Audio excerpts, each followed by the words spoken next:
It's MeetFelt. Hey yo, stop limping. Fasten your freaking seatbelt. It's MeetFelt when he's dealt cards. Download real-time assistance because you need help. Know how can save you. I'm kinda crazy like Bayview. You can play your hand charts. Like Penn Badgley, I play you. That line went over your head like you playing high stakes. On my stage, take a break, put it on my plate. Without support, I won't be able to find them. So thanks for watching. Make sure you smash the subscribe button, please. It would really mean a lot because I'm not nearly as good as this song makes me out to be. I kind of suck. And I'm broke. It's been way too long. Long story short, I took a break. More like I took a mental health 3 months, more or less. But I'm back.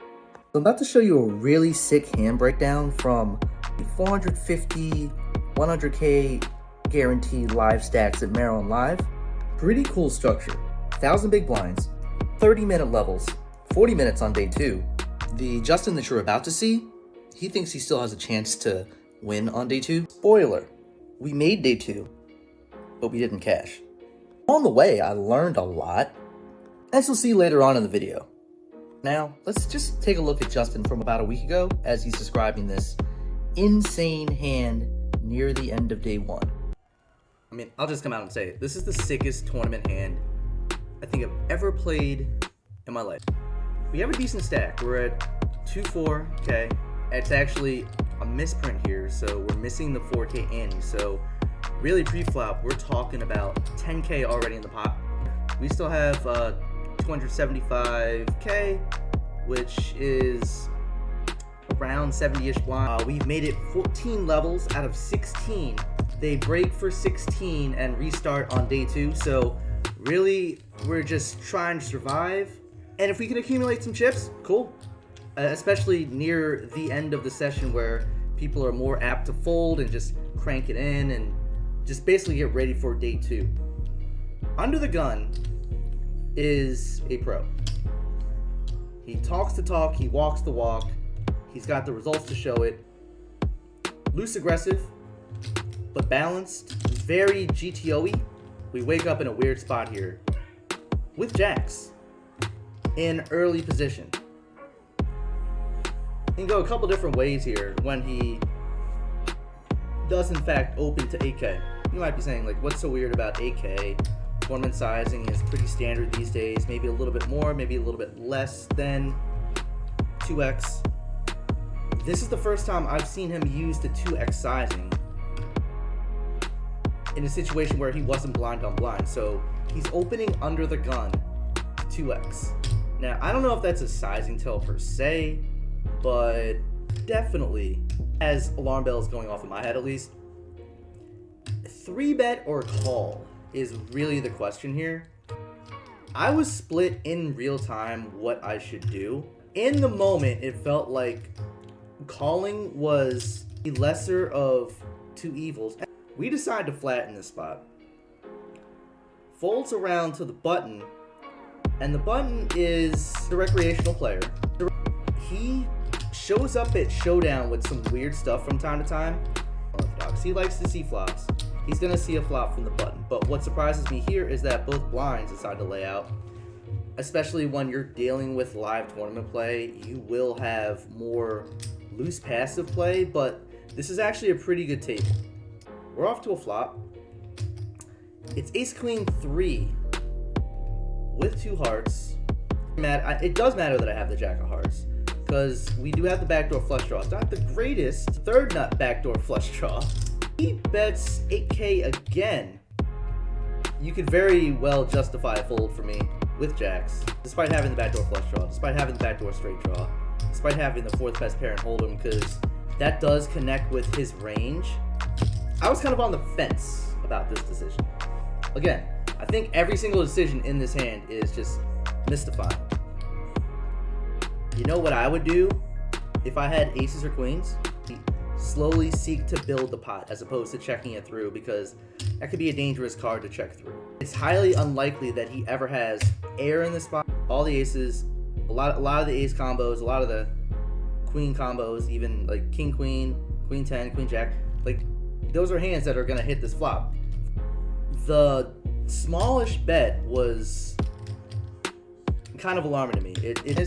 And because I was not 100% sure, and because I had a little bit of equity, just in case it did check through one more time, I did decide to call. I don't know why I was surprised that the button called, because the button can be sticky, but the button called. Is what it is.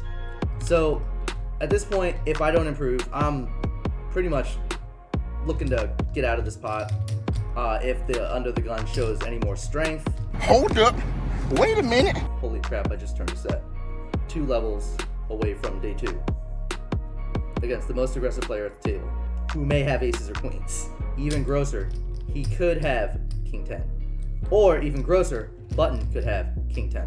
So, under the gun doesn't think very long before making it a very healthy 35k. And keep in mind, there is the extra 4k in the pot, so he's betting 35 into 55. So, pretty good ratio there. It's a very strong bet. And then that also goes back to, okay, aces or queens. Seeing that I turned the set, he could very easily be betting ace queen for value. Ace 3 is still definitely a thing, or can be a thing. Those are hands that he would bet for value, that I beat. The hands that he would bet for value that I do not beat, again, going back to my initial read, I would definitely take this line with aces, queens, ace queen, ace jack. In other words, I don't think he's bluffing. This is not a pure bluff. I'm kind of in that weird abyss where I don't know if my set here is good or if, you know, I just hit the most unlucky card ever. I can't just flat here because I know what's coming on the river. I know there's going to be a huge polarizing bet, and calling here gains me no extra information, and not to mention the button's still behind, so I'm going to go ahead and bump it up to 75 here. And, of course, button gets out of the way. Even though I had prepared myself for what was happening next, in the moment, this was the most shocking thing ever. He shoves on me. After 8 hours, literally about an hour away from breaking day 2, maybe even less at this point, facing an all-in jam against a studied,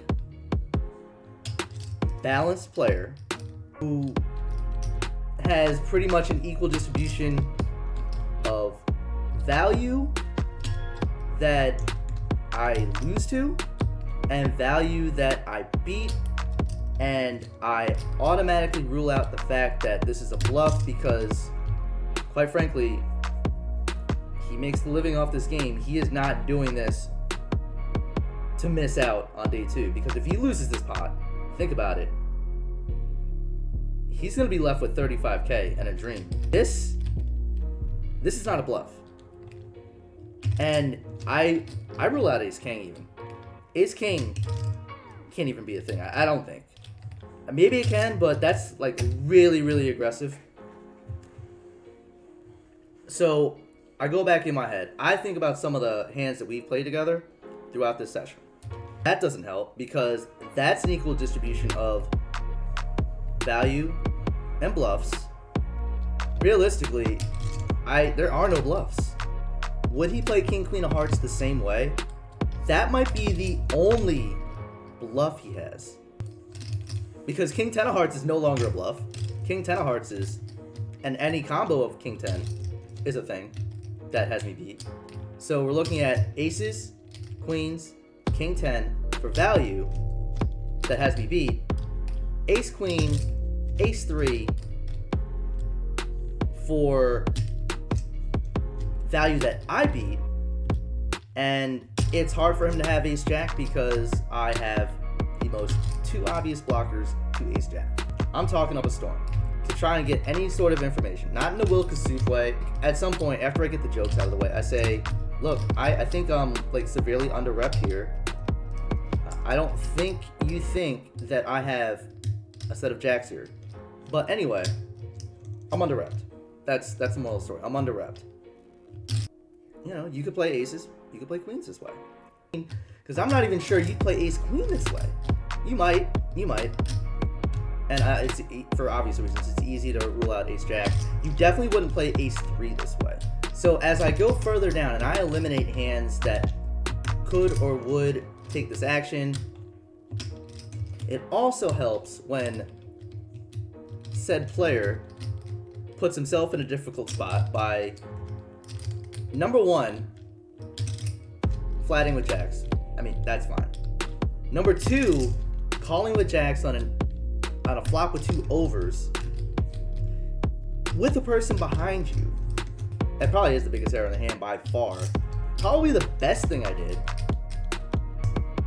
was raise on the turn, because it allowed me to get a clearer vision of where he was at. And after much deliberation, first off, what do you think I did? Pause the video real quick. Let me know what you think I did. If you said call, you are normally right. However, let's consider the stakes, and let's consider where I am in my poker career. ICM, it's not a huge deal to me at this point, because obviously I'm still trying to get to day 2. If you look at my Hendon mob, and I'll put it up there for you, it's not that impressive. I don't have that signature 5-figure score yet. I gotta get the 5-figure, then I get the 6-figure, then I get the 7-figure, and then if I literally play my cards right, maybe I can get an 8-figure one day. But we gotta start with the 5-figure, right? We gotta get on the board here.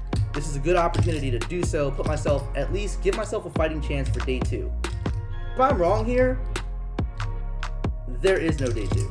You call gonna be all over, baby. I don't want to be results oriented, but because poker is such a passion of mine, results do matter. Making the right decision matters.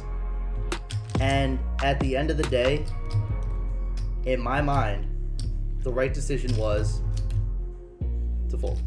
Under the gun, you made the right laydown. Hero had 1 of 3 hands. He either had aces, queens, or king 10. So the fold was correct. Again, it was either aces, queens, or king 10. Pause the video real quick. Lock in your response. So, I was right for the wrong reason. As it turns out, he had king 10 of clubs. I had assumed, based on the sizing, and actually based on the flop action too, that aces and queens were more likely than king 10. And I even said it, like, no, I understand, like, down betting or betting about the same when your head's up. It makes total sense. Makes total sense. But when you're out of position multi-way, why would you c-bet king 10? You know, doesn't that connect with our range? And then he breaks it down. It's like, honestly, like, think about it from how you play ace X, right? If you have ace X, you're likely gonna fold the ace rags. You're likely gonna 3-bet ace jack plus. You might not even see a flop with ace. You personally might not even see a flop with ace jack flop plus. Button certainly might overplay ace jack. Button's certainly gonna 3-bet ace queen pre-flop. So realistically, the combos of aces and queens that actually hit us drop to something like maybe ace 10, maybe king queen, especially the suited of the suited variety. So he wasn't as worried. And I think a lot of this, it's a learning experience. That's the point of this rebranding of Felt You that I'm, gracious transition. When I started Felt You during the pandemic, the mentality was different. And the mentality is still the same. I want to Felt You. I definitely want to Felt You. Every single time I play against you. You know why? Because I want to win. But I didn't realize in crafting Felt You, in order to be taken seriously, like, why would they take someone seriously when they're selling poker merch? if I wasn't like a serious player, right? So in essence, I had to learn how to take this more seriously. And the fact of the matter is, I'm still learning. I'll never stop learning. This is basically me going to school every day, literally learning every day. My goal is, as I learn and as I get better, the way that I kind of pay it forward is to teach others what I've learned so that they too can get better. And I don't really believe in like, oh yeah, like why would you teach the competition how to get better? Bro, I'm not trying to like gatekeep all the secrets. I want this community to grow. And I really think that it's a game that most accurately mimics life, right? Life is not all about skill. You gotta get lucky in some spots in life. I got lucky recently trying to reestablish some business ventures. And, you know, sometimes life is like that. But at the same time, you're not gonna survive just on luck. You have to make the best decisions possible in those spots in order to succeed. If you make the right decision more than you make the wrong decision, you're gonna end up on the good side of things. And essentially, that's what life's all about. That's what poker's all about. And I wanna merge that. I wanna show more people that poker is art. And I wanna share that art form with all of you guys. So thanks for watching this, and I hope you enjoyed.